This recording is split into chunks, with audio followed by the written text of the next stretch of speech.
The Red Rising universe takes place in our solar system, set centuries in the future.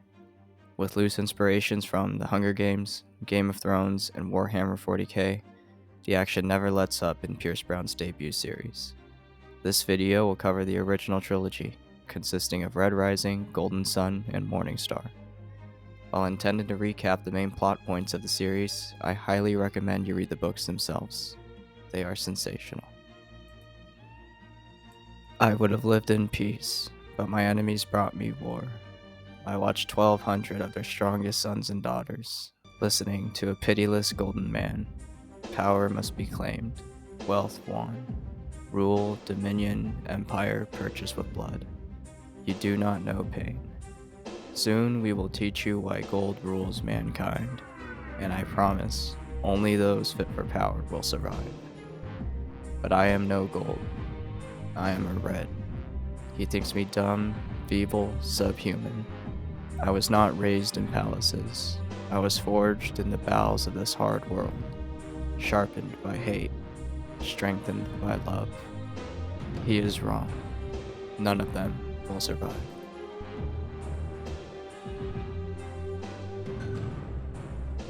On the planet of Mars, beneath its surface, a young man works as a helldiver for Lambda Clan, one of the many clans of the underground colony Lycos. His name is Darrow O. Lycos, 16 years old, and a prodigy at mining helium-3 in his claw drill. Although young, he has already witnessed his father being hanged by the cruel Greys, enforcers of the society. On Mars, there is not much gravity, so you have to pull the feet to break the neck. They let the loved ones do it.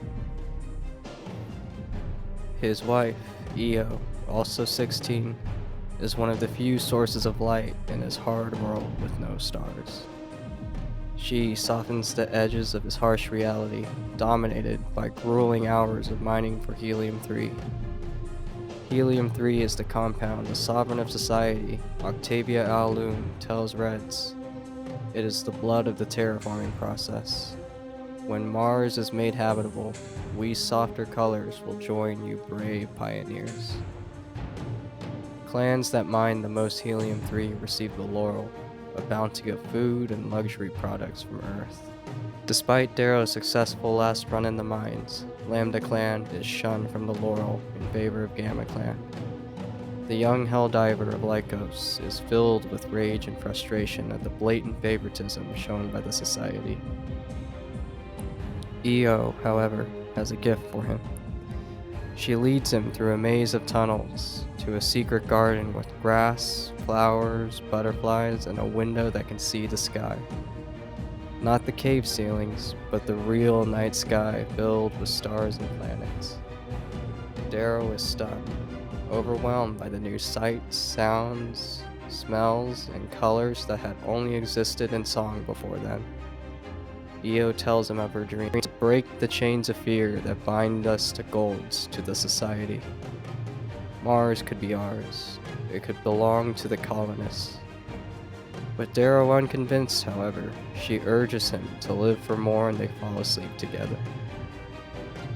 They are awakened by 4 Greys, who arrest them for going beyond the permitted zones of Reds.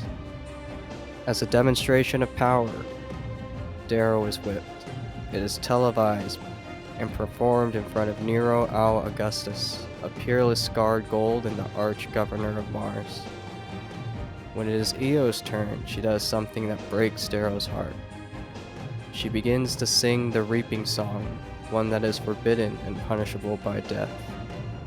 In that moment, she is more beautiful to Darrow than ever, and when the song finishes, he realizes Io has become part of something far more important. She is taken to be hanged.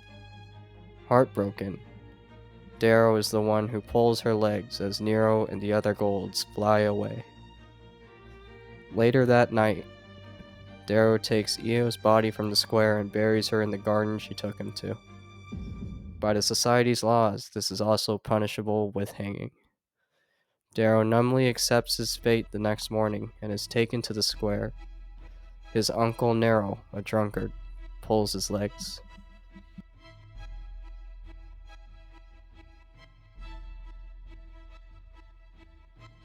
Darrow somehow awakens later, buried in the earth. Neril had faked his death.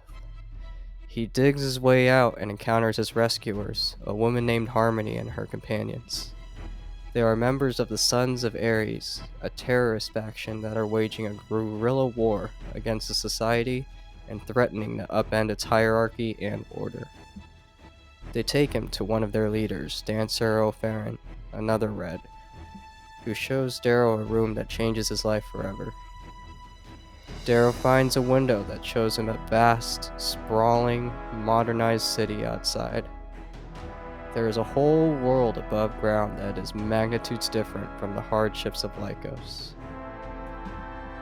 It is a city of dreams, a city of blue water and green life on a red planet that is supposed to be barren. This is not the Mars they show us on the HC. It is a place of lies, wealth, and immense abundance. Stunned, Darrow can only listen as Dancer explains the true nature of the society. Formed by Selenius Aulun after the conquering of Earth, the society is the solar system's dominant form of human government. Humans have not only colonized Mars, but the majority of the entire solar system, encompassing the core planets of Mercury, Venus, Earth, and Mars, and the rim worlds, moons of Jupiter, Saturn, Uranus, and Neptune. More than 18 billion people fall under its control. These people are divided into a caste system called the colors, which dictate their social function and hierarchy with near impossible upward social mobility. Citizens have sigils of their respective colors implanted on their wrists. The ruling body of humans are called golds, who are responsible for governance and the highest level of military command. Each color represents a demographic of humans genetically modified specifically for their designated roles in the society. Some colors are also characterized by short middle names that are chemical symbols of elements that correspond to that color. Reds will have red hair and red eyes. Pinks will have pink hair and pink eyes, and so on.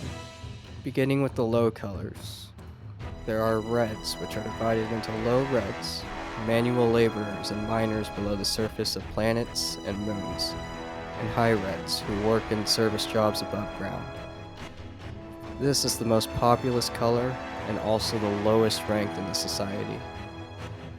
There are pinks, which are pleasure slaves and social functionaries commonly serving the higher colors. There are obsidians, which are elite soldiers and bodyguards raised in isolated communities on planets and moons' Arctic poles. And there are browns, which are cooks, servants, and janitors.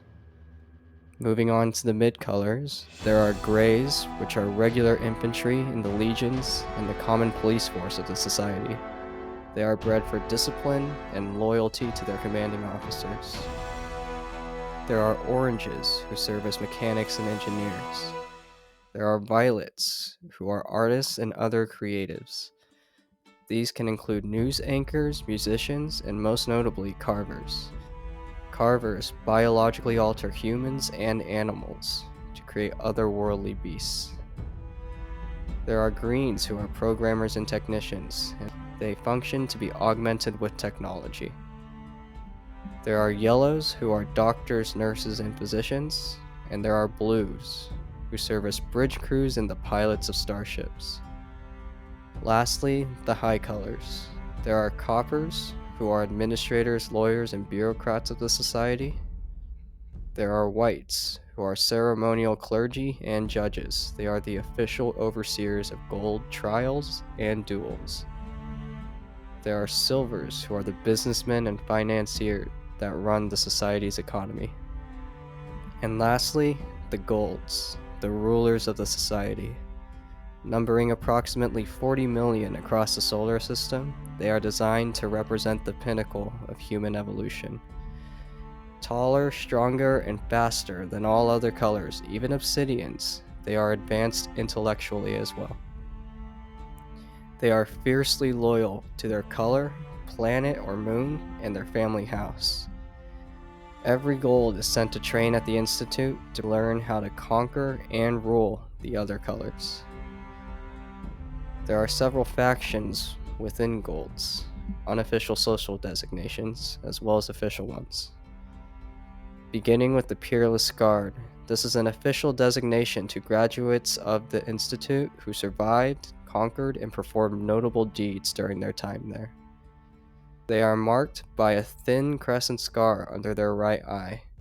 Extremely rare, these are the elite power players in gold politics and the strongest warriors of the human race. Other golds can be labeled as graduates, survivors of the Institute but with no notable achievements. And lastly, there are shamed, golds that performed poorly at the Institute, and they are effectively exiled to administrative positions at the fringes of the solar system. There are also unofficial social designations given to different golds. The first are Iron Golds. This is a term of honor and respect, given in reference to the original gold to conquer Earth and establish the first society. There are Pixies, golds who are considered gluttons, party animals, and have no care for politics or war. This is often used as a derogatory term. And lastly, Bronze, given to the weakest and smallest of golds, commonly characterized by khaki hair and khaki eyes. Golds, with only rare exceptions, are the only color allowed to wield razors in battle. These are versatile, dangerous weapons that can switch between meter-long swords and flexible 2-meter-long whips. There are numerous gold families throughout the solar system, representing the true power of society. They often hold control of key asteroid belts, dockyards, moons, or even planets. The society is ruled by the Sovereign, a title passed on in the House Loon since the Conquering. The Sovereign sits upon the Morning Throne and wields the Dawn Scepter.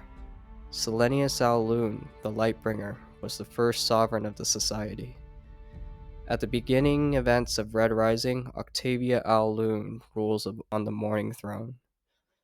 The daughters of her Arch-Imperator serve as her three Furies, with Asia Al Grimus as her personal bodyguard and Mora Al Grimus as her politico. Underneath the Sovereign are Imperators, high-ranking military commanders who control fleets of starships. Under Octavia Al Loon, Magnus Al Grimus serves as the Arch-Imperator, the highest possible ranking below the Sovereign. There is also a Senate, composed exclusively of golds. The Sovereign also commands a guard of 12 Olympic Knights, regarded as the best Razor Masters in the solar system. Their duty is to protect the Sovereign and uphold the compact that governs the society. They wear unique armor, cloaks with the Pyramid of Society, signet rings, and have different titles based on the dominant themes of mankind. If they break their oath, they are punished with the Kiss of 1,000, where they are skinned one cut at a time. Although not all of them are explicitly identified, the 12 positions are the Morning and Rage Knights, the Protean and Storm Knights, the Wind and Hearth Knights, the Truth and Joy Knights, the Death and Fear Knights, and the Cloud and Love Knights. Outraged upon learning his color has been slaves to the society all along, Darrow joins the Sons of Ares in their mission to topple the gold hierarchy, and most notably, to avenge Io. Because of the strict biological quality control and security measures used to enforce the society norms, it would be impossible for Darrow as a Red to integrate into upper gold society. Dancer, however, has a radical idea. They take Darrow to Mickey, a carver for the Sons, and pay him to surgically transform Darrow into a gold. It is a physically brutal process, one that changes virtually everything about Darrow into gold, from his eye and hair color, his height, and even his muscle build. Afterwards, he is trained by Mateo, a pink, in gold courtesies and behavioral norms. Over several months, the Sons transformed Darrow Olycos, a low-red helldiver, into a powerful, imposing gold prodigy named Darrow Al Andromedus. For Darrow to fulfill the Sun's mission, the avenue to success lies in him being accepted into the Institute of Mars, the military school for golds. If he succeeds and dominates in the Institute, he will be eligible for patronage from the planet's most powerful families and gain the power he and the Suns can only dream of at the moment. After several months of training, he takes the entrance test for the Institute. There, he encounters Cassius Al Bologna, son of the Bologna family and one of the main rivals of House Augustus for the arch-governorship of Mars. When Darrow and the Suns get his results, they are stunned. He only missed one question out of hundreds. He must now face the challenges of the Institute. On his way to the Institute, located in the city of Aegea, Darrow meets other fellow students also on their way. These include Severo Al Barca, a scrawny gold with a face like a hawk, and Julian Al Bologna, the twin brother of Cassius. Darrow, who has grown to naturally villainize all golds in his mind, is surprised by Julian's kind, easygoing manner and his loving loyalty to his family and brother. The students are drafted by proctors of the Institute houses, named after Roman gods. Alongside the proctors are members of Mars' most powerful families, who have a stake in claiming first rights to sponsoring the most successful Institute graduates. During an interview before the draft, Darrow is classified as rash, with upper outlier measurements in rage, loyalty, and intuition. He is drafted in House Mars at 10th overall out of 1,000, with the former Rage Knight of Society, Lornau Arcos, personally choosing him. His fellow housemates include Severo, Cassius, and Julian. Among them are also Antonia Al Severus Julii, a cruel-mannered girl who instantly develops a mutual hatred for Darrow, and Priam, whom Darrow believes he's never seen a more perfect human being. Because of Darrow's exceptional test score, he currently stands closest in his house to Primus, leader of the house, an optimal position for ideal patronage. After the post-draft festivities die down, the excited students retire for the night. However, in the middle of the night, Darrow is awakened and beaten by Obsidians. They drag him to an empty metal room where he is soon accompanied by Julian. The proctor for House Mars, Fitchner, appears and throws a gold ring between the two boys. He tells them, "There are two of you. Alas, only one spot is available. Only one comes out alive.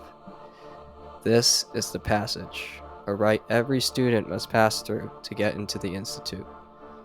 In a state of shock and terrifying but necessary indifference, Darrow kills Julian, the boy he befriended on the bus ride to Aegea. The rules and manners and morals of society are all pulled away. They want me to kill him because he didn't do well on their tests. This is a mismatch. I am Darwin's scythe.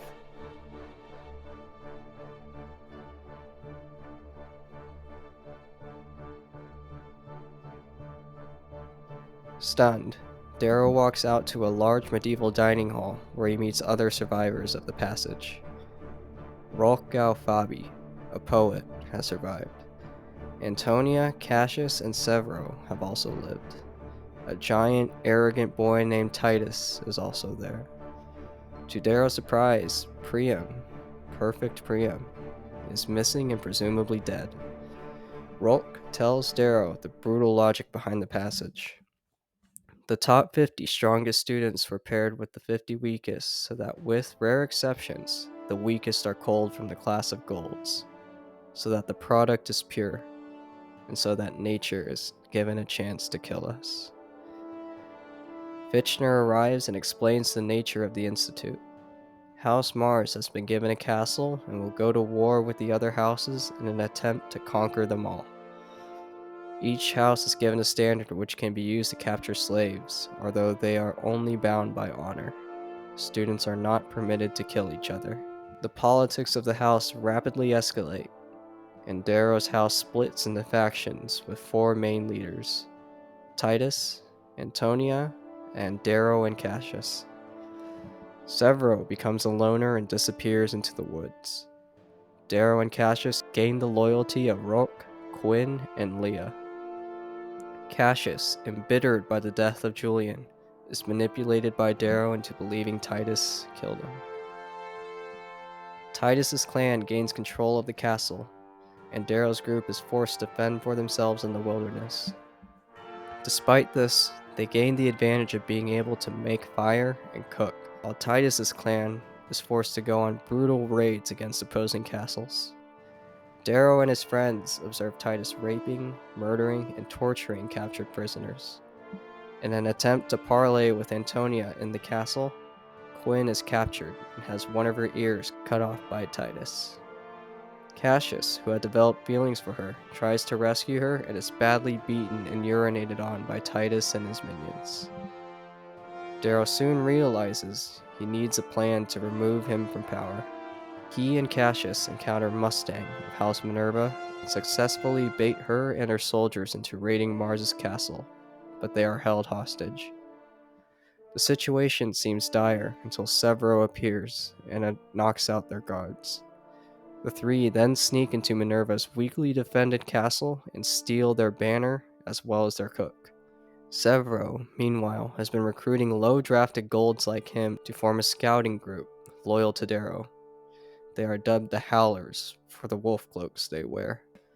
In the resulting negotiation with Mustang, now holed up in Mars's castle, she warns Darrow of the Jackal, another dangerous power player to the south. Darrow returns Minerva's standard for control of Castle Mars and its prisoners, including Titus, and becomes the undisputed primus of House Mars. He gains the nickname Reaper for the sling blade he carries in battle.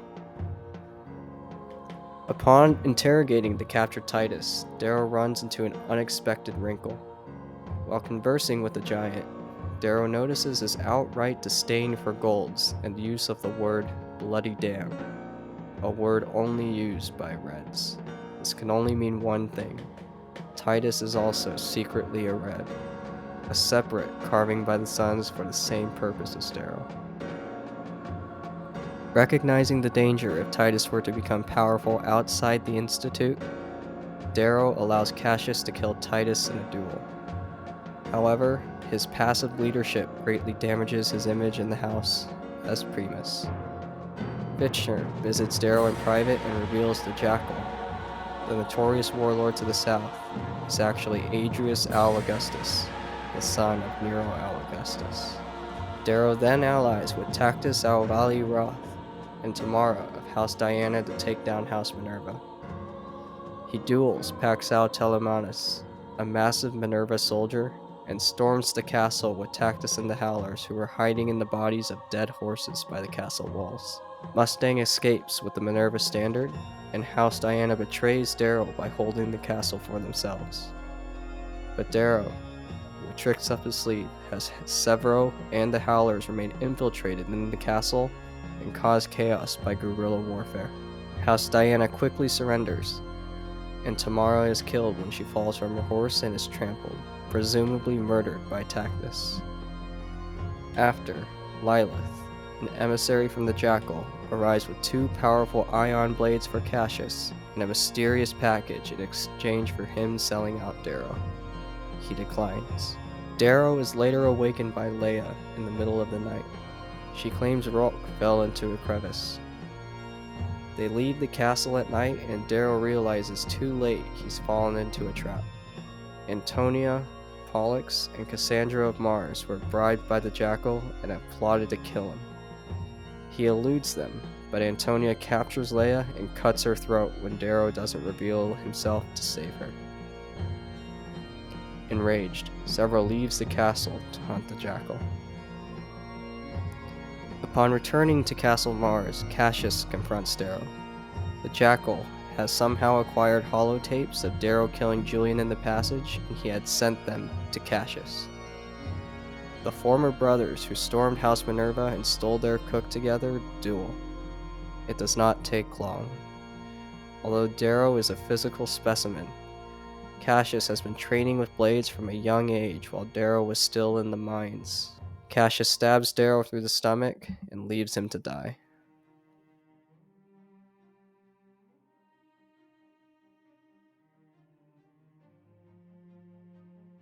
Darrow awakens in a cave. He is surprised to see Mustang. She rescued him after the duel and, like him, is now on the run. As winter weather hits the forest they live in, Darrow slowly regains his strength and forms a bond with Mustang. Cassius, he learns, is now Primus and wars with House Jupiter. Mustang falls sick, and Darrow, while foraging for medicine, runs into Fitchner again. He drops a bombshell on the young Gold. The Arch-Governor has bribed the Proctors to manipulate the game so that his son, the Jackal, will win. The revealed corruption of the Proctors, with the seeming exception of Fitchner, enrages Darrow and re-strengthens his resolve to destroy the remaining houses. He knocks Fitchner out, who is arrested and held in Proctor Apollo's quarters on Mount Olympus, the residency of the Proctors overlooking the Institute. Darrow and Mustang begin their plan by freeing House Mars slaves by completely removing their brand, gaining their tentative loyalty to the rapidly growing tribe. Their soldiers include Tactus and Pax. Tactus attempts to rape one of Darrow's soldiers. To quell the outrage of his army, Darrow has Tactus whipped, but surprises everyone by having Pax whip him as well. This style of leadership, completely foreign to Gold's, instills an almost fanatic loyalty to Darrow and his warlord persona of the Reaper. Proctor Apollo, one of the more ambitious Proctors, unsuccessfully attempts to convince Darrow to stand aside and let the Jackal win. When Darrow refuses, Apollo sets loose a massive bear to try and kill Darrow. He is rescued by Severo, who had failed to kill the Jackal and lost an eye in the attempt. Darrow, now reunited with the Howlers, captures Castle Apollo and turns his army against the Proctors by exposing their corruption. They move on to Castle Jupiter, lightly manned with the bulk of their forces still battling Castle Mars and Cassius. They surrender, and Darrow meets with the garrison leader Lucian in the main hall. In his conversation with Lucian, Darrow deduces he is actually talking to the Jackal, and finds himself unnerved by Adrius' cold and inhuman logic. He stabs Adrius through the hand and offers him a knife to cut himself free. To Darrow and his soldiers' shock, the Jackal cuts his hand off. Then, corrupt proctors from fallen houses aid the Jackal in escaping the castle. While fleeing, he attempts to kill Darrow, and Pax sacrifices his life to save him. Enraged, Darrow gives chase to the Jackal and encounters Proctor Apollo. Apollo gloats, revealing that Mustang has been captured and is being held on Mount Olympus. Enraged, Darrow stabs Apollo through the throat, killing him, and leads his furious army to Mount Olympus itself and storms its doors. Darrow and his army capture Mount Olympus, with the Reaper and Severo taking down Proctor Jupiter. He sends Mustang to recapture the Jackal. After she leaves, however, a freed Fitchner tells Darrow her real name is Virginia Al Augustus, twin sister to the Jackal. Shocked, Darrow and his army immediately pivot to House Mars, preparing to do battle with the Augustus twins. At the castle, they reunite with its besieged members, including Rolk and Cassius. Embittered by his fall from glory and Julian's death at the hands of Darrow, Cassius declares a blood feud with the Reaper. Then, Mustang returns and presents Darrow with the Jackal as her prisoner. Darrow has won the game and become Arch-Primus of the Institute. After the conclusion of the game, Darrow is met by the families of Mars, who are eager to recruit him into their services. Stunning everyone, he shuns Lornal Arcos and accepts the position of a Lancer under none other than Nero Al Augustus. Despite agreeing to serve an enemy, Darrow remains resolute in his mission for Io and the Sons of Ares. With him, I will rise. I will learn to lead fleets. I will sharpen myself into a sword. I will dive to hell in hopes of one day rising to freedom. And I will grow my legend and spread it until I am fit to lead the armies that will break the chains of bondage.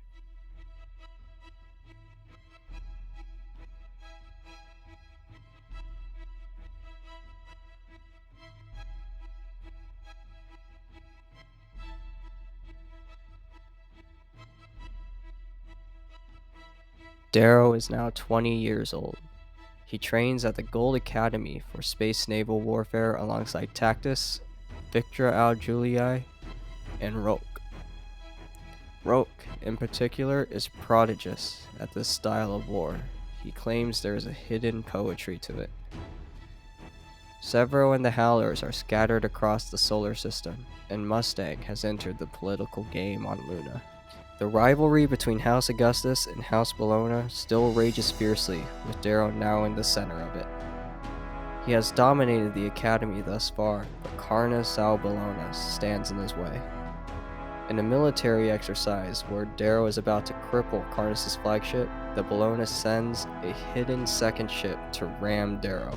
Tactus abandons the Reaper to save his own life, who in an act of desperation loads into a mech suit and prepares to fire himself directly at Carnus' ship. The Proctors override his actions, handing the game to the Bologna. 833 of Darrow's men and low colors perish, a figure that troubles him deeply but is brushed away as a clerical error by the Golds. Perhaps even more devastating for the Reaper, however, is the loss of his credibility and station within House Augustus. In a peerless, scarred culture built on strength and victory, Darrow's loss to the rival Bolognas is an embarrassment Nero cannot afford. Urged on by his scheming politico Pliny, the Arch-Governor of Mars terminates Darrow's contract with his house and removes him as a Lancer. This is a death sentence, since Darrow is now not afforded any of the protections House Augustus can give him against the Bolognas. Desperate to save face, he flies to Luna to meet with a jackal. Adrius has gained more power since the Institute and now controls a significant portion of the Society's media networks. He reveals to Darrow his plan to destroy the Sons of Ares and unseat the Sovereign. In exchange for Darrow agreeing to be his popular media figurehead, he will purchase his contract and save his life. Darrow is forced to agree, and is soon surprised to see Evie, a pink friend from when he was carved into a gold by Mickey. She urges him to leave as the Sons are planning to bomb the building to kill the Jackal. Darrow also runs into Harmony, who tells him Dancer has died. Harmony then presents Darrow with a radium bomb, telling him an upcoming gala on Luna offers him an opportunity to kill hundreds of the most powerful Golds in the Society. However, disillusioned with the Sons, Darrow refuses, until Harmony shows him a holotape that changes everything. Taken at Io's hanging, it reveals her final words to her sister Dio, a haunting revelation that she didn't want Darrow to hear. Io was pregnant. Now stricken with pain and a reignited rage against Golds, Darrow agrees to carry the bomb. Before the gala of Gold leaders, including the Sovereign herself, Darrow meets one last time with Roke, who reassures him of their brotherhood and friendship. Stunning Roke, Darrow sedates him to save his life from his suicide bombing. The Reaper strides into the gala alongside House Augustus for perhaps the last time, his chest heavy with the bomb. He accompanies Nero, Pliny, and Leto Al Augustus, a dashing Lancer being groomed by Nero and secretly Pliny to succeed Nero as Primus. News of the Reaper's fall from grace has spread like wildfire. Darrow sees many old faces from the Institute, including Antonia. Perhaps most surprisingly, Cassius Al Bologna walks in with a new title and lover, Mustang. He has also been appointed the Morning Knight of Society and has gained a reputation as a deadly razor master. Seeing his former lover with his hated enemy, Darrow's composure is shattered. Walking outside to recompose himself, he reaches an epiphany on his mission for Ares. A mass killing of golds by bombing, while devastating for the society, would never win over the public in favor of the suns. Instead, Darrow realizes that inducing a gold civil war would be just as effective by causing the society to destroy itself from within.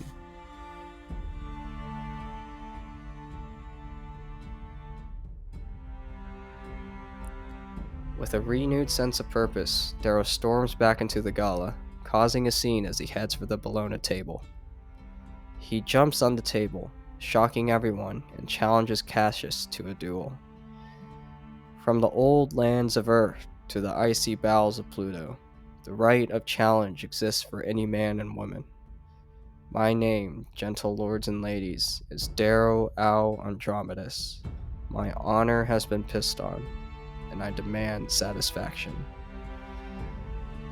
Baited by his pride and the rivalry with the hated Bolognas, Nero agrees to sponsor Darrow in the now politically charged duel. Although Darrow has been training with a razor, it is clear from the first few exchanges he is still outclassed by the morning night. A victory seems assured for Cassius until Darrow drops his facade and stuns the crowd by rapidly changing into a new fighting style. Although he shunned a position in Lornau Arcos' house after the Institute, he has been training in secret with the legendary Razor Master to master the Willow Way. The tide of the duel turns.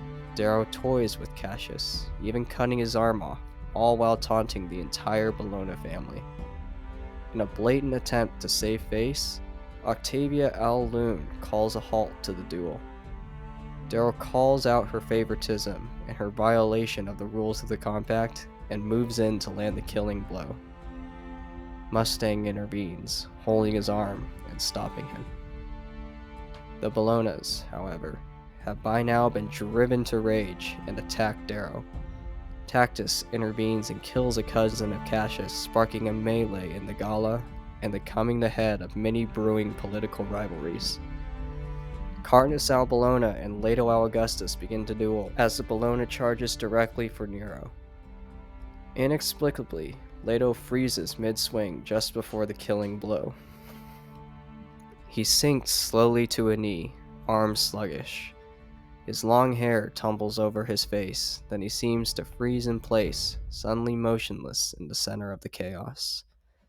Sad eyes glow with the engine plume of a passing ship as it coasts peacefully into the horizon. He is beautiful in that moment before Carnus chops off his head. Bewildered, Darrow catches the jackal's eye, who smiles at him and subtly tucks away his stylus. As House Augustus flees the carnage, Darrow witnesses the massacres of many prominent gold families, including children, by their political rivals. The Augustans are halted by Fitchner, the newly appointed Rage Knight, who tells them to return to their estate. He summons Darrow to a meeting with the Sovereign and the Protean Knight, Asia Algrimus. They are also accompanied by Octavia's young grandson, Lysander Al Lune, also the grandson of Lorne Al Arcos. The Sovereign offers Darrow a position in her legions as an Olympic Knight. He declines. Octavia then raises the stakes to a game of truths. She uses her oracles, biological lie detectors that cause agonizing pain. Darrow and the Sovereign rapidly exchange truths, with Octavia confident in her victory in the game.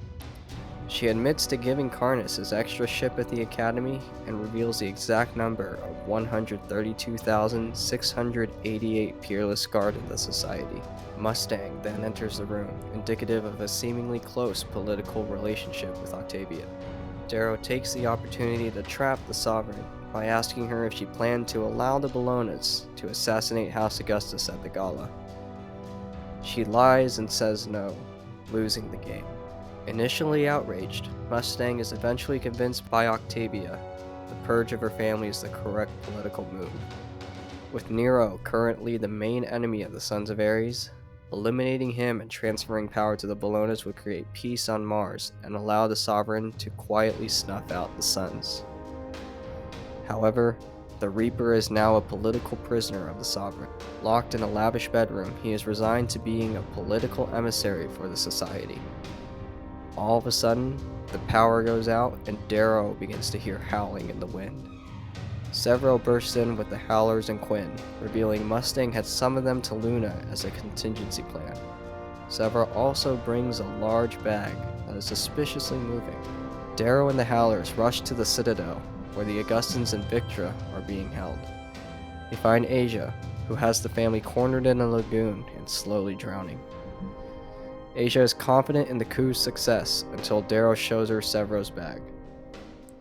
It is Lysander, taken hostage by the Howlers. Stunned, Asia and her soldiers have no choice but to let the Howlers rescue the Augustans and evacuate them, along with Rolk, Victra, and the Telemonases to a ship for escape. Furious, the Sovereign speaks in a voice piece through Asia and warns him of the futility of resisting the society, referencing the destruction of Rhea. The governor of Rhea did not bow. Now his moon is ash. His family is ash. He is ash. So run, Darrow Andromedus. Run home to Mars, for my legions will follow you to the ends of this universe. As Darrow and Quinn retreat as the last to board the ship, Asia lunges forward and attacks Quinn, ruthlessly beating her in the head. As the ship flees into space, the Jackal attempts to save Quinn's life. Darrow, Severo, and Rolk in particular are shaken. Tactus volunteers to take Lysander to the passenger hold. However, the party is alerted to the cargo bay opening, and they realize Tactus's duplicity too late. He has escaped with Lysander, intent on returning him to the Sovereign for his own gain. Their only bargaining chip for survival gone, Darrow realizes he must now change the paradigm of their escape. The Augustans, even Nero, turn to him for a plan. In a seemingly suicidal gambit, he commands the Blue Pilot to take the ship near the Vanguard, one of the Sovereign's deadliest ships and the Ash Lord's flagship. He and Severo then launch themselves in starshells directly at the ship's bridge. They rampage through the soldiers on board, gold, obsidian, and low color alike. I am good at killing, better by worlds than Severo, and that terrifies me. I am the Reaper. Whatever doubts I had in myself fall away, and I feel the stain creeping over my soul. Darrow captures the ship and claims it as a spoil of war, renaming it the Pax. He incites a low-color rebellion on board against the Gold Commanders. A massive, powerful stained obsidian named Ragnar Valaris battles his way to the bridge and offers Darrow his stains and services. Darrow accepts and sends him to rescue the Augustans in the hangar bay of the Pax. Needing a pilot for his new flagship, he hears out several pretentious arguments from the surviving Blues before appointing the blunt-mannered Orion Z. Aquari. The Pax escapes, chewing a hole through the Sovereign's armada. Darrow and Severo, a force of only 2 men, have stolen one of the greatest battleships ever built by mankind. Darrow reunites with his friends to learn that Quinn has died. Rolk is shattered, his relationship with Darrow greatly strained. The Reaper goes to find Severo, who is also deeply wounded by the loss of Quinn. Severo shows him a hollow message from Ares, assuring Darrow his family is safe. He also tells Darrow he knows he was originally a Red. Loyal as ever, the Goblin reassures Darrow he'll continue to follow him as a brother. Darrow breaks down, relieved he finally has someone to share his burden with.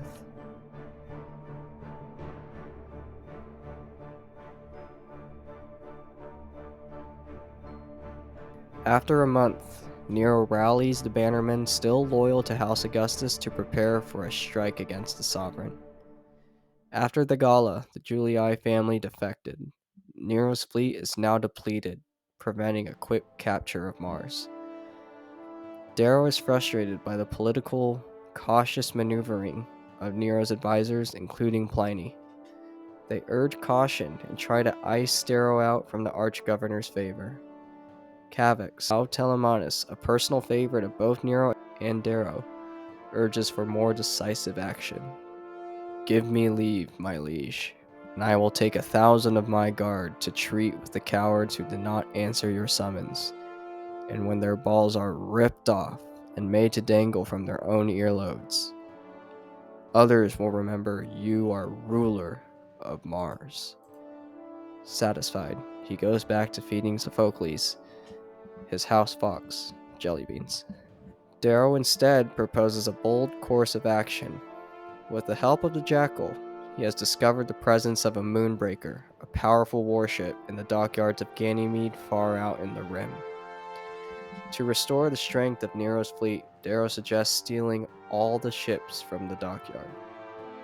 Shockingly, he also urges Nero to kidnap all the students from the Academy and Court Institutes to be held for ransom. Darrow's bold plan allows him to outmaneuver Pliny, and Nero approves of the mission. The Arch-Governor takes a strike force to Ganymede and leaves Mustang in charge of the second part of Darrow's plan. As for the Reaper, he is sent to Europa with the Telemanuses and Roque, and it is there he must coax the great Lorne Al Arcos to side with House Augustus in the Gold Civil War. Darrow meets with Lorne, who restates his desire to stay retired with his family.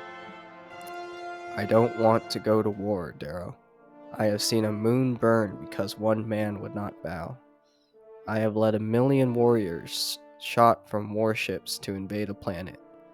You cannot begin to understand the horror of it. You think only of how beautiful it will be." The great warrior then reveals to Darrow that a Praetorian death squad led by Asia, Algrimus, and Tactus is waiting for Darrow inside his home. Carnus Al Bellona leads a fleet in disguise to destroy his escort. Lorne asks Darrow to leave and never return. With a heavy heart, Darrow declines and tells Lorne he will have no choice but to join House Augustus in the war. He gives a signal to the Telemanuses hidden in orbit and summons the Howlers. Roque leads a fleet against Carnus in the skies, putting Lorne in an untenable position. With a surprise counterattack, it will appear as if he had betrayed the Sovereign's plans to Darrow. He has effectively been forced to join the war for House Augustus. As Asia and her Praetorians confront Darrow and Lorne, the Reaper detonates several hidden mines, killing the Praetorians. Asia flees, and after a delay, the Howlers are sent after her. She escapes into the sea.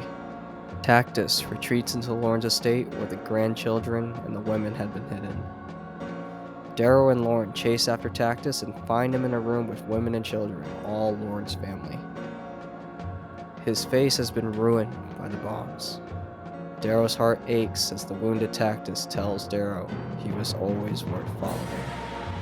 Desperate to fix his old friend and make him whole, Darrow offers Tactus a spot back in his army.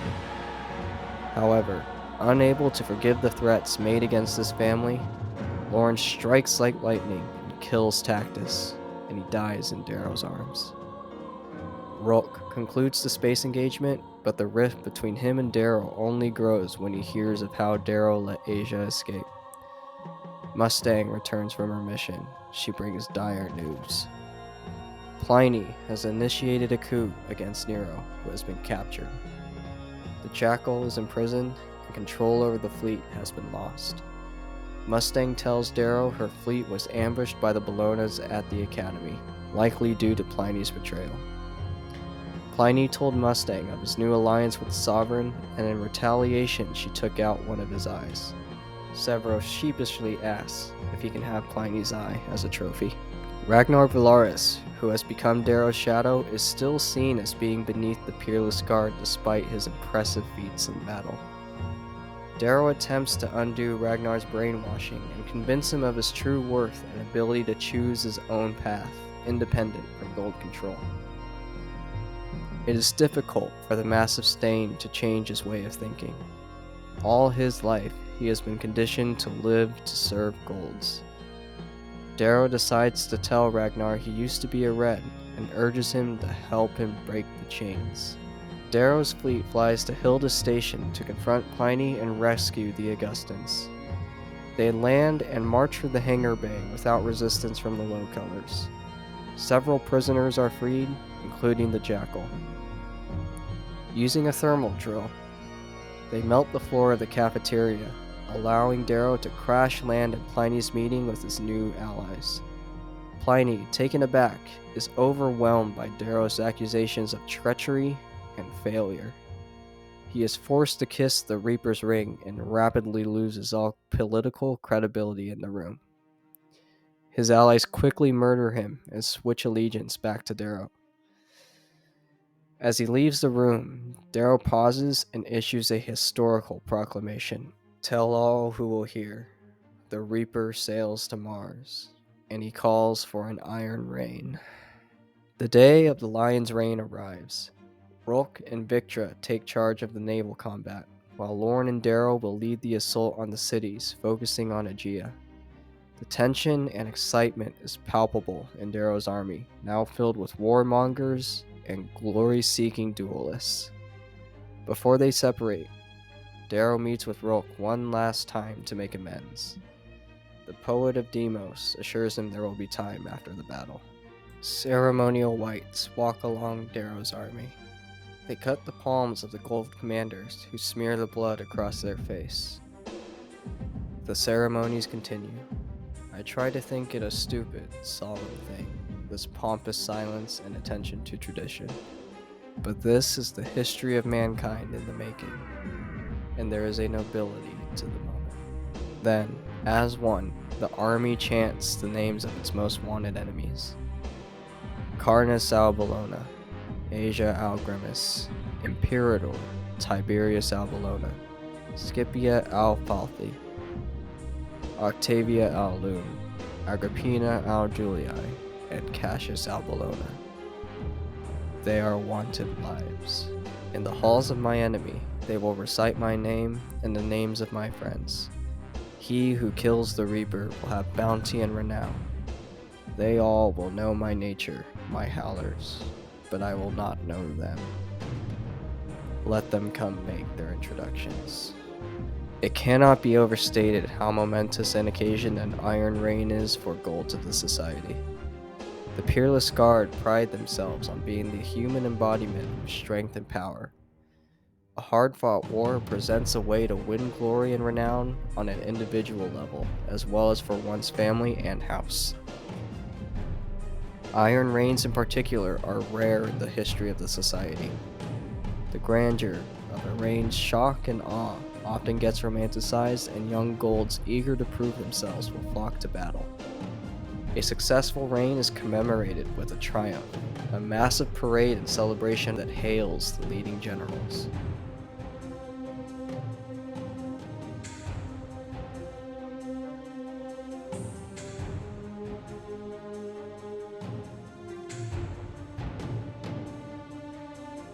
The Iron Rain begins, quickly stripping away the romanticism of the moment. After a chaotic landfall, Darrow leads the Howlers and Ragnar through a river to burrow under the walls of the city. All of a sudden, they are struck by an EMP. Their mech suits are rendered useless, and Darrow's force becomes sitting ducks in the river mud. Darrow and Ragnar manage to escape, but their strike force takes severe losses, losing many Howlers. Ragnar and his Obsidians, to everyone's shock, are given razors by Darrow, traditionally a weapon only for golds. The Howler Thistle in particular protests, but the rest of the golds present support Darrow's radical idea. Darrow's team moves through the city. He is tracking the Sovereign in her bunker, revealing that he planted a tracker on Asia on Europa, which is why she was allowed to escape. Several reports that Ragnar has not only opened the city gates, but he killed the Olympic Wind Knight in combat and nearly defeated Cassius. Elsewhere, Mustang and her soldiers were able to take out Aegea's shield generator. This forces the Sovereign to evacuate to avoid orbital bombardment. Not wanting to lose any more friends in battle, Darrow solo charges the Sovereign ship as it takes off and makes a desperate leap for its landing ramp, and barely makes it on. In the bay, the Reaper looks up to find himself stuck with 6 Praetorians, Asia, Fitchner, Karnas, and the Sovereign herself. In a test of loyalty, Octavia orders Fitchner to kill Darrow and record it. Fitchner hesitates, and Karnas, seeing an opportunity to end a long-standing feud, charges Darrow himself. Darrow quickly kills him, but is slammed into the ceiling by Asia and left incapacitated. Fitchner approaches Darrow, who is rapidly losing consciousness. He tells the Reaper, "It is me. It's always been me, boyo." Then Fitchner, Ares, leader of the Suns, steals away with Darrow and takes him to safe harbor. A week later, Darrow awakens in a hospital with Mustang at his side. She tells him the Sovereign escaped, Nero was rescued, and Rolk captured more than 80% of the Bologna fleet. Cassius's father was killed in combat, and all of his brothers and sisters are dead. He and his mother are reported missing. Darrow meets with Fitchner and Dancer, who is revealed to be alive. They discuss the plan for Darrow to be declared the heir to House Augustus and eventually proclaimed sovereign. He agrees and asks to go to Lycos along with Ragnar and Mustang. Returning home, Darrow gives Mustang a hollow of his carving before going to visit his family. Despite his carvings and his new body as a gold, his mother recognizes him immediately. As he returns to the ship, he is confronted by Mustang, emotionally distraught from learning the truth about Darrow and his red origins. Aware of his mission for Ares now, she threatens to kill him. Ragnar, however, intervenes and kneels beside Darrow. "For gold, I have buried 3 sisters, 1 brother, 2 fathers. But for them, I have never earned a scar. Now, I live for more." A triumph is held to commemorate the Lion's reign. Fitchner and Mustang are conspicuously absent.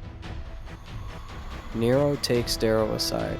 Troubled by Darrow's habit of breaking color norms, he reminds the Reaper of Gold's duty to preserve humanity, no matter the cost. Although the Arch-Governor is astutely aware that people can easily defy the color hierarchy, he believes it is necessary to preserve order.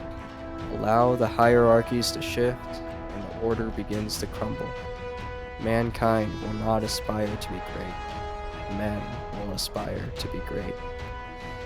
I would make man the immutable fixture in the universe.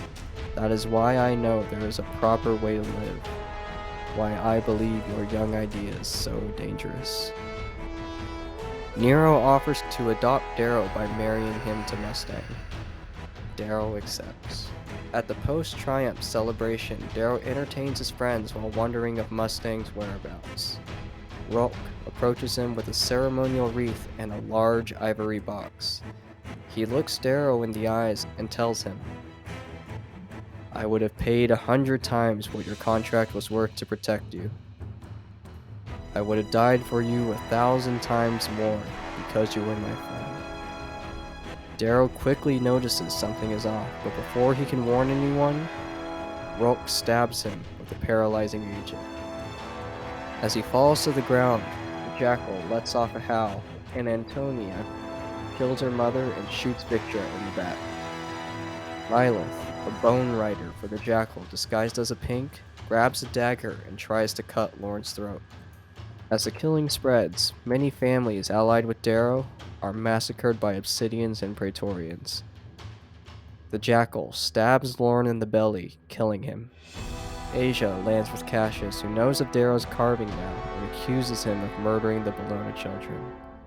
The jackal then confronts Nero and proclaims his guilt in the death of Claudius, Nero's oldest son. Abandoning the last of his humanity, he shoots Nero in the head. Rolk then opens the ivory box to reveal Fitchner's head, his mouth stuffed with grapes. Although several of the Howlers, Mustang, and the Telemonisus have escaped the massacre, Darrow and Victra are imprisoned by the jackal. Cassius tells Darrow the Sovereign plans to dissect him to learn how a red was turned into a gold.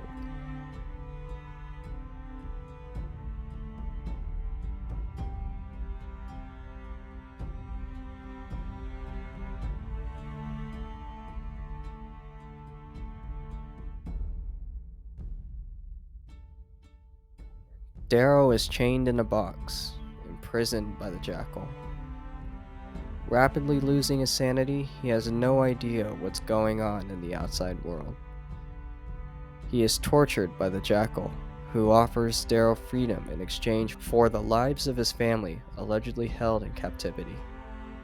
After what feels like millennia being trapped alone in darkness, Darrow attempts suicide by bashing his head into the walls. He is interrupted by a beam of light. He rises into the jackal's dining room, which was mere feet above his cell. In the light, Darrow sees the damage done to his body. He is scarred, emaciated, and filthy. He looks up to see the jackal showing him off to Asia, Lilith, Thistle, Antonia, and Cassius. He learns he has been in captivity for over a year, with 9 months in solitary confinement. Additionally, the jackal is now the arch-governor of Mars and is searching for the remaining sons of Ares and Howlers, who are hiding in the city of Tynos. The Olympic Knights present disapprove of Darrow's condition as they prepare to transfer him for dissection. The Sovereign is very curious to learn how a Red was transformed into a formidable gold warlord. As he is getting medically examined, a pair of Greys break in and assassinate the doctors present. They identify themselves as Trig and Holiday Nakamura, Greys allied with the Sons of Ares. Unconvinced they aren't a ploy by the jackal, Darrow refuses to leave with them. They play a hollow from Severo, telling Darrow he will be safe and his family is safe in Tynos, exposing one of the jackal's lies. Darrow concedes and leaves with the Nakamuras. They inject him with a stimulant. On their way out, in an elevator they encounter Vixus, a former minion of Titus from the Institute. He tells them Victra is alive.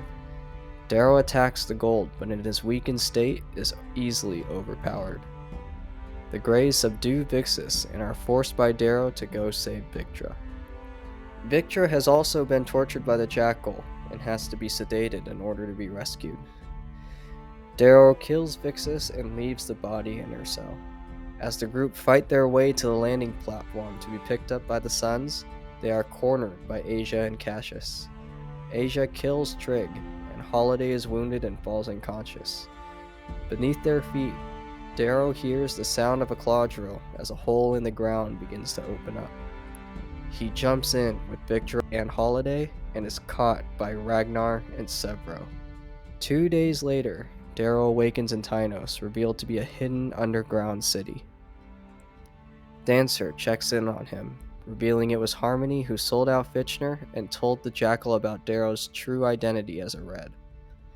A body double of Darrow was also publicly executed, deeply demoralizing the Sons. Theodora, a Pink, now works for the Sons in intelligence. Before he can do a full debriefing, Darrow tells Dancer he wants the day off to reunite with his family. Afterwards, Severo and Ragnar give him a tour of Tynos, and Severo tells him it was Cassius who killed Fitchner. The Goblin has also taken Darrow's red eyes and carved them into his own, as an homage to the Reaper only Severo can pull off. At the official briefing given by Dancer, Darrow learns of 2 conflicts that were ignited after his capture. After the Gala massacre, the Society Golds began to war amongst each other. Rolk and Jackal defeated Mustang's navy, although Mustang was able to survive and free political hostages of the Rim. They were being held by the Sovereign on Luna to assure the Rim's loyalty. At the same time as the massacre, more than 300 assassinations were carried out for Octavia across the solar system. The costliest for the Sovereign, however, was the murder of the Arch-Governor of Io, Revis Al-Ra, and his 9-year-old granddaughter. This led the Ra's of the moon Io to declare independence and war on the Sovereign. However, they were unprepared for the speed of the Society military and are now mired in a lengthy war. Rolk, now known as the Poet of Deimos, commands the Society's sword armada and has been systematically capturing Jupiter's moons. The Sons, meanwhile, are fighting a brutal guerrilla war. However, because the Jackal has control over the media, they are rapidly losing public support. Rogue factions like the Red Legion, led by Harmony, have also been massacring High Colors and damaging the Sun's image. Most importantly, after Darrow's fake execution, Severo was beginning to lose control over the Suns. To regain authority, he publicly released Darrow's carving. The Reaper is now a martyr, a messiah for the Reds and all low colors who conquered Mars in an iron rain. Darrow feels the immense pressure of the hopes of his people, followed by the crushing reality of their status in the war. He is deeply conflicted until Ragnar wheels him into the hospital. Darrow, recognized by the Reds there, is able to start easygoing conversations with the soldiers. I feel strength growing in myself, a strength I haven't felt in so long. It's not only that I'm loved, it's that they believe in me.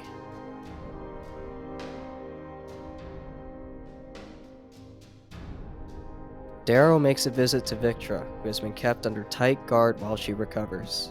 He restates his trust in her and convinces her to stay with the Suns. The pair are recarved by Mickey and undergo physical therapy to regain their strength. As they get back into form, they are inducted into the Howlers by Severo. It is Darrow's most harrowing experience yet. The Suns learn the Jackal may be funded by Regulus Ag's son, a silver and the richest man in the solar system. To cripple the Jackal's operation, they head to Phobos to kidnap him, with Severo also planning to blow up the moon's helium-3 plants. Darrow begins to notice the rage and wrath burning in his friend and is concerned about the direction of the mission and the impending death of thousands of low colors in the bombings. The Howlers easily infiltrate Quicksilver's headquarters and surprisingly find Mateo. Severo knocks him unconscious and they press on despite Darrow's growing concerns. They barge into a meeting room and freeze upon seeing the inhabitants. In addition to Quicksilver, Mora Algrimis, Cassius, the Death Knight, the Telemanises, and Mustang are all present. The Jackal, however, is absent from the meeting, leading Darrow to realize everyone must think they're Bone Riders under his command. He tries to tell everyone to lay down their weapons, but Severo overrides him on the Master Comm. A battle breaks out, with many of the coppers and silvers in the room getting killed instantly. Mora and the Death Knight are killed. Cassius duels Victra before fleeing, and Mustang begins to duel Darrow. His helmet breaks and she freezes upon seeing his face, having believed him dead. She tells Darrow his pilot Orion is alive with the Pax and flees with Daxo Telemanis. Cavix Telemanis and Quicksilver are captured by the Howlers. Severo rashly plans for the Howlers to fight their way out, despite being overwhelmingly outnumbered. Darrow has no choice now but to take control from Severo in order to save his friends. He radios Holiday to fly up to their level, where Ragnar blasts open the window and they all escape into the ship. Darrow is reunited with his friend Cavix, who assures him of the Telemanis' support of the Rising. Most reassuring to Darrow is the news of Mustang's support as well. Cavix reveals that due to the dire state of the war, Quicksilver had arranged peace talks at the meeting the Howlers had crashed. While interrogating Quicksilver, the magnate reveals he was one of the founding members of the Suns alongside Fitchner. He also expresses concern in Severo's leadership. The Goblin is still set on detonating bombs across the moon. Darrow, taking action, tries to talk Severo out of it, but the two friends end up brawling. They make up afterwards, with Severo accepting his role as Darrow's second in command. The Reaper is back in charge of the rebellion, and he has a new strategy for Phobos.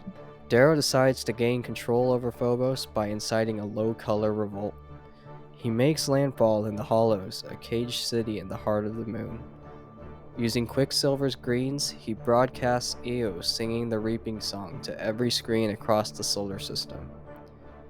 Darrow then delivers the rousing Phobos address. He urges the low colors to break free from the Golds, who he says have failed in their leadership. I stand before you to ask you to join me, to unite behind the Sons of Ares. Take back your cities, your prosperity. Dare to dream of better worlds than these. Slavery is not peace. Freedom is peace. And until we have that, it is our duty to make war. And it begins to beat inside me, this terrible hope, as I know that the end has begun, and I am finally awake. The takeover of Phobos begins, but Darrow will not see through its completion. Instead, he and Ragnar take a ship towards the south pole of Mars. They are stopped along the way by Mustang, who tells Darrow after his supposed death she wanted to make peace with the Sovereign in order to focus on the Jackal. She accompanies them on their mission. Darrow, Ragnar, and Mustang aim to meet with Ragnar's mother and Queen of the Valkyries, Alia Snowsparrow. If the Obsidians join the Rising, it would provide a needed ideological and manpower boost to Darrow's army. However, they are pursued by Cassius and Asia in their own ship. In the resulting firefight, both ships crash land somewhere in the south pole of Mars. Darrow, Mustang, and Ragnar set up an ambush for the Knights and their Greys. Darrow and Mustang attack Cassius and wound him in the neck. Asia duels Ragnar in a fierce battle and grievously wounds the powerful Stain. She flees the battle.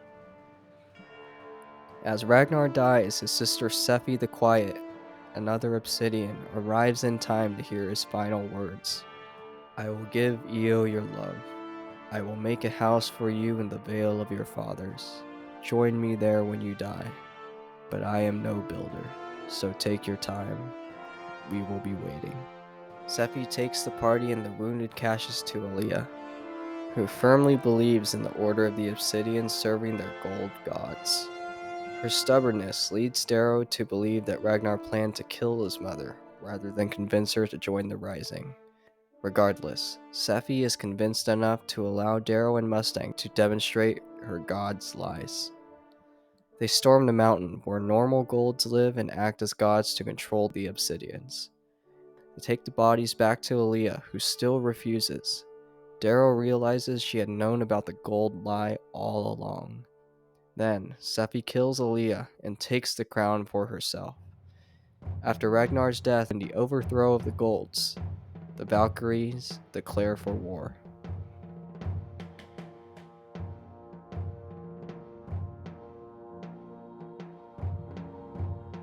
Meanwhile, on Phobos, the Jackal lands troops to recapture the moon. Severo steals the ships after they are emptied and adds them to Darrow's fleet. Cassius, now a prisoner of the Rising, warns its leadership the Sovereign's stockpile of nuclear weapons was stolen. They are suspected to be in the hands of the Jackal. Darrow now decides it is time for a major confrontation with the Society. He chooses to strike in the Rim, where Rolk Al-Fabi and his Sword Armada are pinning down the Moon Lords. He and Mustang meet on Io with Romulus Al-Ra, the new Arch-Governor of Io, the other Moon Lords, and Rolk himself. Both Rolk and Darrow jockey for Romulus' support on their side of the war. Rolk, however, has the advantage in resources and the word and power of the Sovereign. He plays to the Rim's strong sense of pride and honor, calling them to quell the Red Insurrection in the name of order and the strength of gold. Darrow, however, plays his aces. He offers Romulus the locations of the Sons of Ares cells hidden in the Rim. Although he has ordered their operatives to evacuate already, he knows thousands of Low Colors will die terrible deaths from this betrayal. Darrow also has Mustang pull up a datapad that changes the dynamic of the talks completely. The Sovereign, in secret, has kept a nuclear warhead cache in the asteroid belt between the core and the Rim. The outraged Moon Lords rightly assume it was placed there as a security measure in the event of another rebellion. This threat of a second burning of Rhea, something Rolk was unaware of, sinks the Imperator. The Moon Lords declare their support for Darrow. Despite this, both they and Rolk know their fleet is ragged and outnumbered by the Sword Armada. Rolk Al-Fabi leaves with these parting words. Brothers, sisters, till the last. Woe that this has come to pass. By your grace I shall weep, for it was I who made you sleep. The Battle of Ilium begins.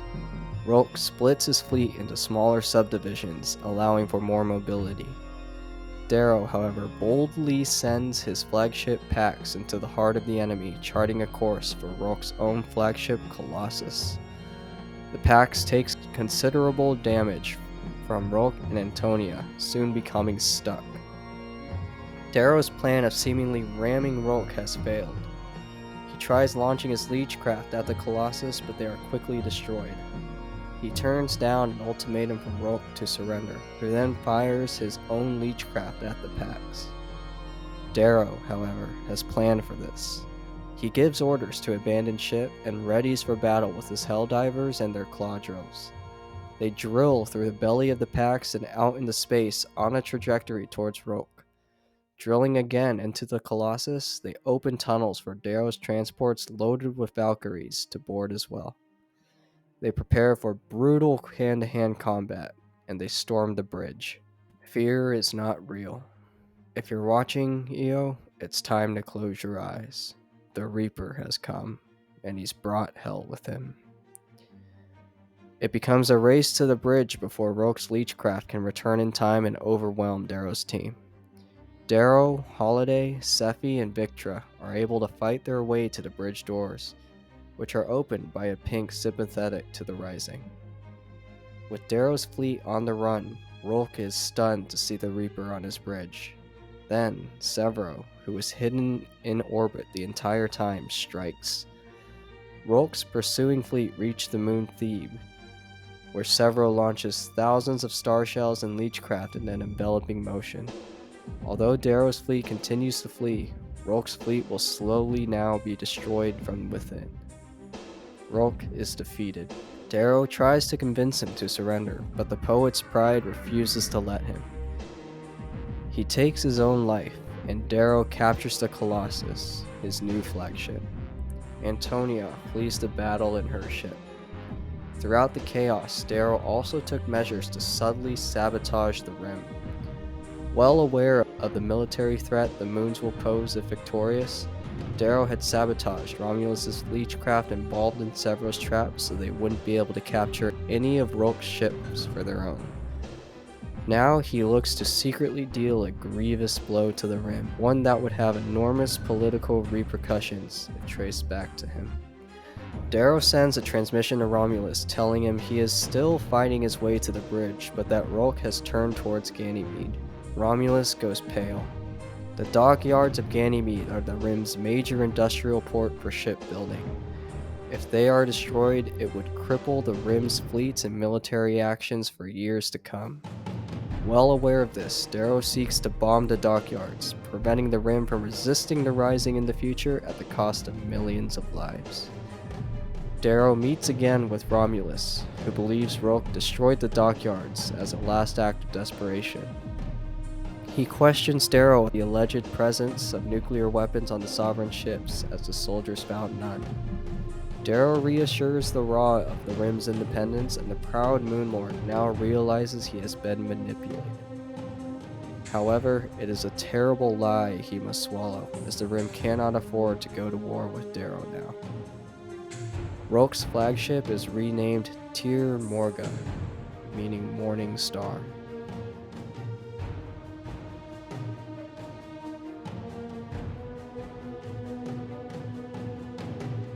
Darrow's fleet sails back to Mars to finish the war and recapture the planet. Victra pursues Antonia's fleet and manages to capture her sister, Fissile, and free Cavix Telemachus. Darrow gives Cassius a mysterious holotape after the two men talk about when the war will end. In her cell, Antonia kills Thistle to prevent her from giving Darrow information about the Jackal. Victra badly beats her sister, ruining her face. Just then, they receive a holo from the Jackal. He shows Darrow's Uncle Neril, a cult hero among the Suns, as his prisoner, and he shoots him in the head. This incites riots among Darrow's fleet, with Sephi leading mobs against any gold they can find and putting them on trial. They attempt to hang Cassius, but Severo dons his Ares helmet and hangs himself next to the Morning Knight. He gives an impassioned speech about change being necessary to bring forth the Rising. If the goblin was able to forgive Cassius, the killer of his father, then every gold has the ability to be better. The speech resonates with Victor in particular. 7 days later, she and Severo marry. She takes the name Barca instead of Julia. Instead of Mars, the Red Armada surprisingly arrives at Luna, hoping to topple Octavia at her seat of power. There, Mustang, Severo, and Darrow approach Cassius and forgive him for his actions. He agrees to join their side in exchange for his freedom. However, once freed, he shoots Severo in the chest and takes his body. He takes Mustang and Darrow prisoner and escapes with Antonia back to the Sovereign. On Luna, they meet Lilith and the Jackal, who is wearing Fitchner's ribcage as a trophy.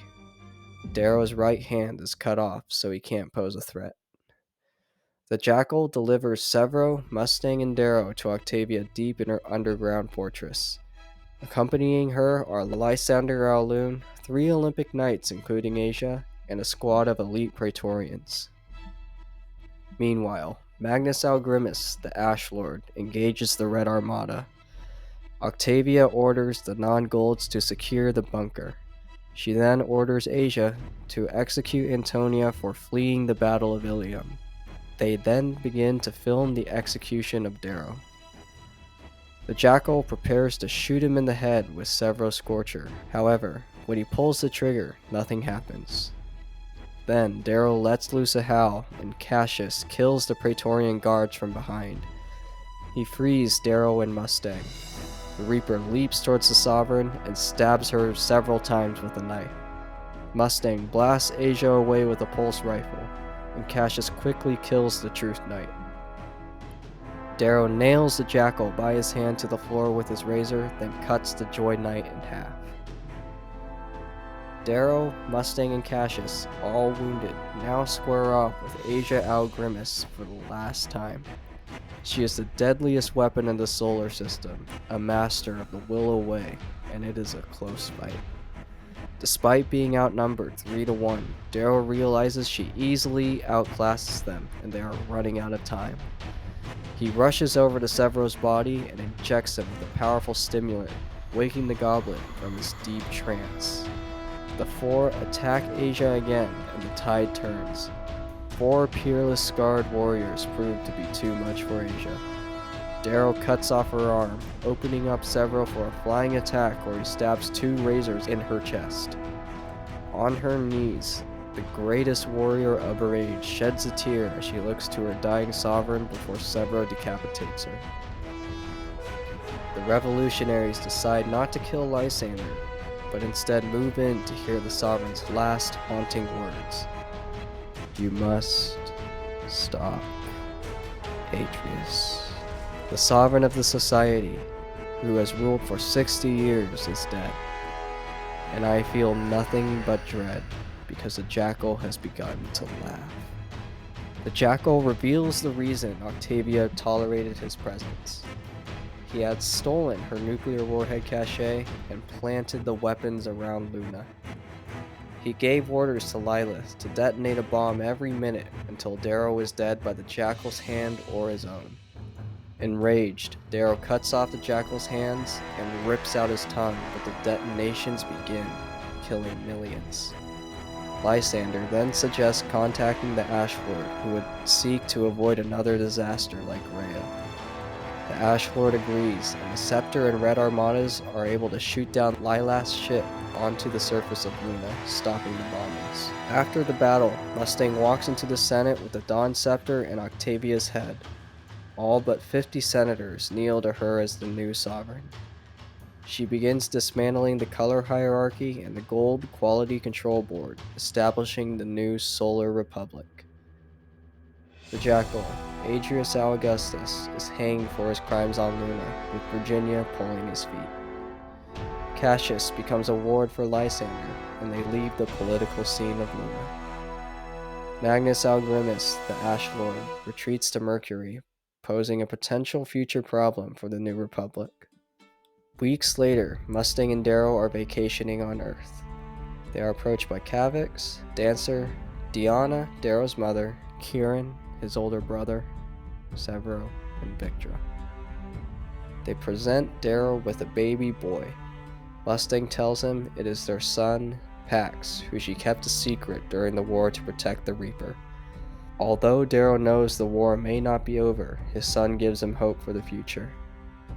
When he is old enough, I will take him on my knee, and his mother and I will tell him of the rage of Ares, the strength of Ragnar, the honor of Cassius, the love of Severo, the loyalty of Victra, and the dream of Io, the girl who inspired me to live for more.